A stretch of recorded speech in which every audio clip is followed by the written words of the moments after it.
Hello दोस्तों, अगर फिर से आपका स्वागत है। आइए चलते हैं बिहार सुबह की ताज़ा खबरों की ओर। लेकिन उससे पहले अगर आपने अभी तक इस चैनल को सब्सक्राइब नहीं किया तो कर लें, जिससे कि आपको बिहार सुबह की ताज़ा खबर रोजाना मिलती रहे।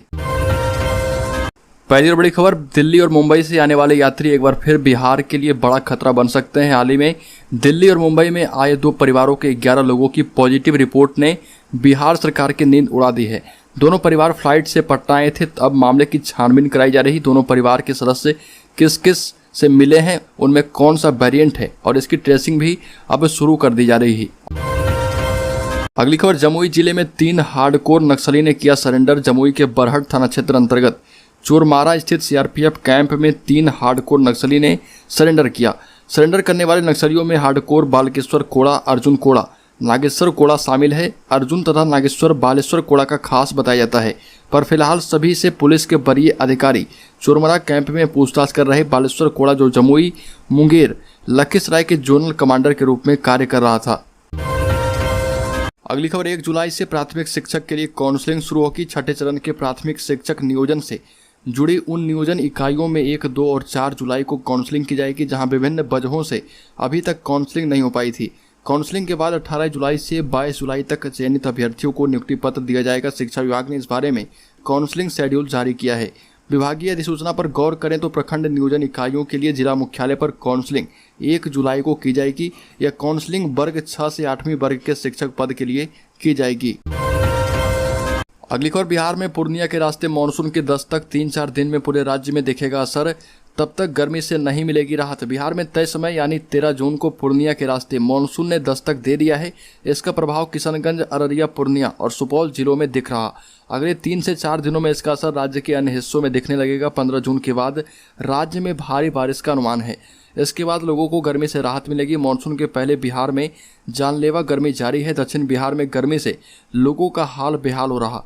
वहीं उत्तर बिहार में बारिश से थोड़ी राहत है। मौसम विभाग की माने तो 5 जिलों में लू का अलर्ट है। 13 जिलों में बारिश की चेतावनी भी जारी की गई है। अगली खबर, लालू प्रसाद के बड़े बेटे तेजप्रताप यादव के संगठन छात्र जनशक्ति परिषद ने लालू प्रसाद के जन्मदिन के अवसर पर लालू पाठशाला की शुरुआत अपने सरकारी आवास पर की। लालू प्रसाद ने खुद इसका उद्घाटन किया।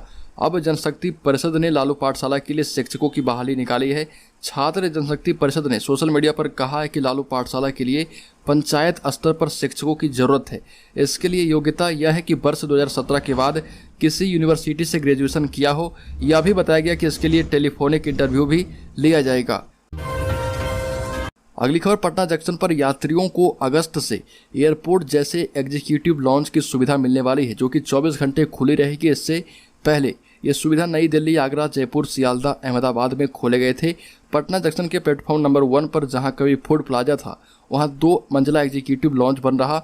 इस लॉन्च को 22 जून तक ही पूरा करने का लक्ष्य था, लेकिन निर्माण एजेंसी के आग्रह पर 1 महीने के लिए बढ़ा दिया गया और इसको अब फाइनल टच दिया जा रहा।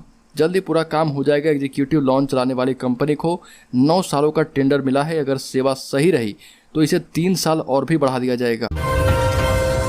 अगली खबर, बेगूसराय में 9 बीघा जमीन पर चला बुलडोजर। बेगूसराय में हाईकोर्ट के दिशा निर्देश पर एक बार फिर अतिक्रमणकारियों पर प्रशासन का बुलडोजर चला, जिससे अतिक्रमणकारियों में हड़कंप मचा है। जिला प्रशासन और पुलिस बल के सहयोग से हटाए जा रहे इस अभियान का नेतृत्व खुद तेघड़ा के एसडीओ राजेश कुमार कर रहे।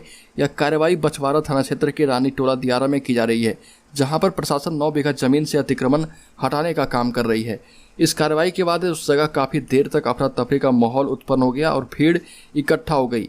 वहीं भीड़ को तितर बितर करने के लिए पुलिस के द्वारा बल का प्रयोग भी किया गया। कार्रवाई के संबंध में झगड़ा के एसडीओ ने बताया कि राम रतन राम और अन्य लोगों के खिलाफ एक मामला हाईकोर्ट में दर्ज था और इसी सिलसिले में CWJC के द्वारा आदेश पारित हुआ था कि 9 बीघा जमीन को अतिक्रमण मुक्त कराया जाए। अगली खबर, पूर्व केंद्रीय मंत्री एवं जदयू संसदीय बोर्ड के अध्यक्ष उपेंद्र कुशवाहा ने एक बार फिर देश की अदालतों में जजों की नियुक्ति प्रक्रिया पर सवाल खड़े किए। जदयू नेता ने हाईकोर्ट एवं सुप्रीम कोर्ट कॉलेजियम सिस्टम को गलत बताते हुए प्रतियोगिता परीक्षा से जजों की बहाली करने की वकालत की है। सामाजिक परिवर्तन में जातीय गणना की भूमिका को महत्वपूर्ण बताते हुए इसे सीएम नीतीश कुमार का ऐतिहासिक फैसला करार दिया। आपको बता दें कि उपेंद्र कुशवाहा कॉलेजियम सिस्टम की मुखालफत काफी दिनों से करते आ रहे। अगली खबर, बिहार में शिक्षक बहाली को लेकर मुख्यमंत्री नीतीश कुमार का बड़ा बयान। कहा, जांच की जा रही है। मुख्यमंत्री नीतीश कुमार ने कहा कि विद्यालयों में पढ़ाई और शिक्षकों की बहाली ठीक ढंग से हो, इसे देखना जरूरी है। शिक्षकों की बहाली को लेकर बहुत सारे मामले सामने आए हैं, यहाँ जांच की जा रही है बहाली सही तरीके से हुई है या नहीं। जनता के दरबार में मुख्यमंत्री कार्यक्रम के बाद संवाददाताओं से बातचीत के क्रम में बात कही है। मुख्यमंत्री ने कहा कि हम लोग यह चाहते हैं कि शिक्षकों को ठीक ढंग से बहाल किया जाए, बहाली और भी तेज गति से हो। शिक्षा विभाग इस मामले को देख रहा, अभी पहले के प्रावधान के अनुसार राज्य सरकार काम कर रही है। इसे लेकर कानून में भी बदलाव करना होगा। राज्य सरकार की तरफ से इसे केंद्र को भेज दिया गया है और आज नहीं तो कल बहुत चीजें बदल जाएगी। अगली खबर, पूर्व मधेपुरा सांसद पप्पू यादव ने बोला कि व्यवसायिकों को हथियार का लाइसेंस दे बिहार सरकार। बहुत ज़्यादा हत्या हो रही है। जन अधिकार पार्टी के सुप्रीमो सह पूर्व सांसद पप्पू यादव पुरैनी पहुंचे।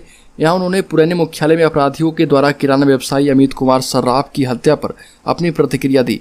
शोक संतप्त परिवार से मिलने पहुंचे पूर्व सांसद ने गहरी शोक संवेदना प्रकट की। पीड़ित परिवार को हमेशा साथ रहते हुए हर संभव मदद का आश्वासन भी दिया। शाम अज्ञात अपराधियों ने गल्ला टूटने के दौरान छीना झपटी के क्रम में किराना व्यवसायी अमित कुमार सराफा को सीने और माथे में गोली मारकर गंभीर रूप से जख्मी कर दिया था। वहीं उसके कर्मी सुशील कुमार को बाएं हाथ में गोली मारकर घायल कर दिया था। किराना व्यवसायी की सिलीगुड़ी के एक बड़े अस्पताल में इलाज के दौरान मौत हो गई थी। अगली खबर, सारण से भाजपा के सांसद और पूर्व केंद्रीय मंत्री राजीव प्रताप रूडी ने कहा कि कई स्तरों के प्रयास के बाद भी बिहार विकसित राज्य की श्रेणी में नहीं आ सका। विकास के कई स्तरों पर यह राष्ट्रीय औसत से भी पीछे है। लोकसभा में उठाए गए अपने प्रश्न के संदर्भ में केंद्र सरकार के द्वारा भेजे गए लिखित जवाब के बारे में बात करते हुए उन्होंने कहा कि लोकसभा के शीतकालीन सत्र 2021 के दौरान 14 दिसंबर को बिहार के पिछड़ेपन का मुद्दा उठाया था। इस पर केंद्र सरकार की ओर से वाणिज्य एवं उद्योग मंत्रालय के राज्य मंत्री सोम प्रकाश ने लिखित जवाब दिया और कहा कि बिहार जातिवादी सोच के कारण विकास में बाधित हो रहा। अगली खबर, बिहार में कोरोना के बढ़ते मामलों ने एक बार फिर चिंता बढ़ा दी है। राज्य में संक्रमण की चेन बढ़ने लगी है। रविवार को भी कोरोना के 17 नए मामले सामने आए थे, सोमवार को भी सामने आए हैं।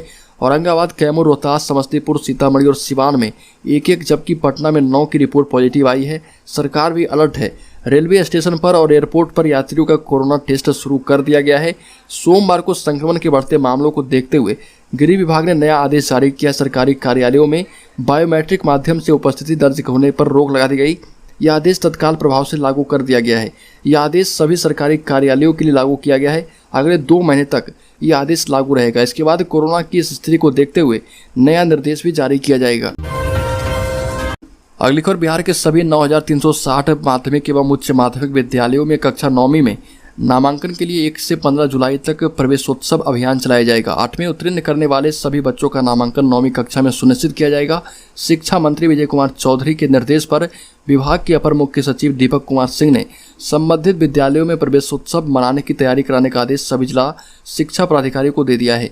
दीपक कुमार सिंह ने बताया कि यदि कोई भी बच्चा लगातार 5 दिनों तक विद्यालय नहीं आता है और कक्षा से गैर हाजिर रहता है तो हर सप्ताह के शनिवार को संबंधित शिक्षक बच्चे की अभिभावकों से जाकर संपर्क करेंगे और उनसे यह जानने का प्रयास करेंगे कि बच्चा विद्यालय क्यों नहीं आ रहा।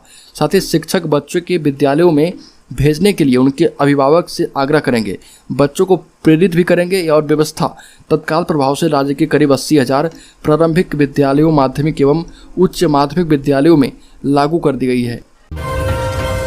तो दोस्तों, बिहार सुबह की ताज़ा खबरों में अभी के लिए इतना ही। अगर आपने अब तक इस चैनल को सब्सक्राइब नहीं किया तो कर लें, जिससे कि आपको बिहार सुबह की ताज़ा खबर रोजाना मिलती रहे।